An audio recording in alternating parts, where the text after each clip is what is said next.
မင်္ဂလာပါခင်ဗျဒီနေ့ကျွန်တော်တို့ရဲ့ DG New Channel အနေပြန်လည်ကြိုဆိုပါရစေဒီနေ့မှာတော့ကျွန်တော်က Microsoft ကထုတ်လုပ်ထားတဲ့လူသုံးများပြီးအလုံးအသုံးဝင်တဲ့ Outlook Mail account တစ်ခုကိုအလွယ်ကူဆုံးနည်းလမ်းနဲ့ဘယ်လိုဖွင့်မလဲသူ့ရဲ့အားသာချက်တွေကဘာတွေလဲပြီးတော့ဘယ်လိုနေရာတွေမှာအသုံးပြုရင်အကောင်းဆုံးထင်မလဲဆိုတာကိုအသေးစိတ်ရှင်းပြပေးသွားမှာဖြစ်ပါတယ်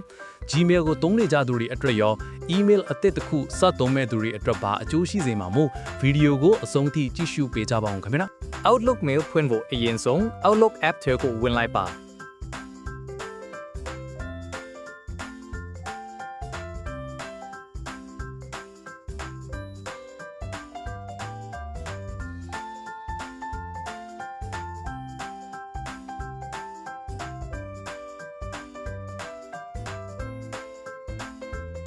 ကျွန်တော်က sheet မှာ account တွေချိနေတဲ့အတွက်အောက်ကိုနည်းနည်းဆွဲပြီးအပေါင်းလေးကိုနှိပ်ပါမယ်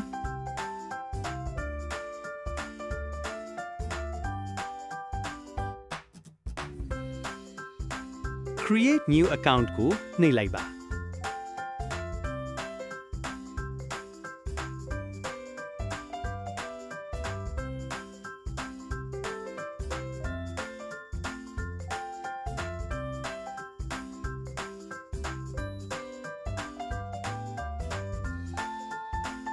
ဒီနေရာမှာကိုလိုချင်တဲ့ mail address ကိုရိုက်ထည့်ပါ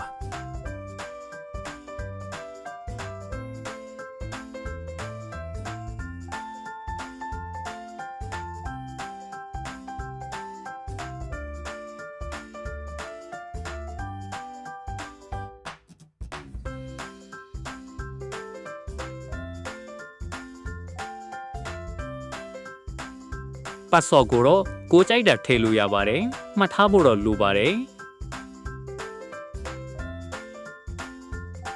country နေရာမှာကျွန်တော်မှတော့ United States ကိုရွေးလိုက်ပါတယ်ပြီးရင်မွေးနေ့ကိုထည့်ရပါမယ်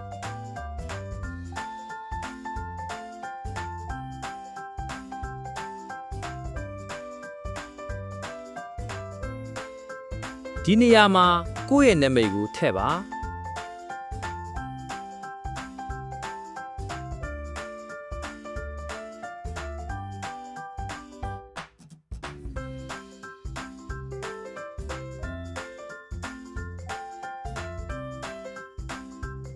လူဖြစ်ကြောင်းအတီးပြုတ်ခိုင်းတဲ့နေရာရောက်ရင်တော့ press ဆိုတဲ့နေရာကိုကြာကြာဖိထားပေးရပါမယ်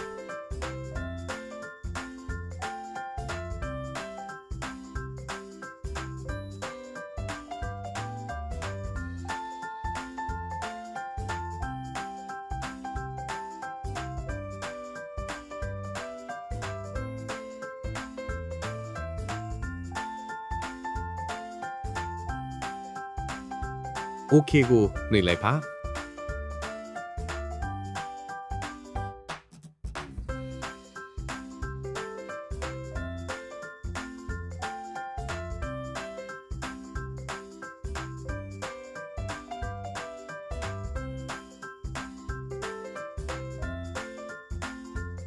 ဒါဆိုရင်တော့ Outlook Mail account တစ်ခုကိုရရှိသွားပြီပဲဖြစ်ပါတယ်ခုနကဖွင့်တဲ့ account ကိုရှာလိုက်ပါမယ်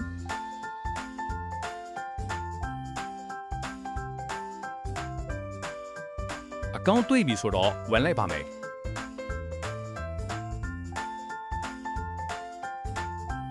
ဒီမှာကျွန်တော်တို့ဖွင့်လိုက်တဲ့ Outlook account ပဲဖြစ်ပါတယ်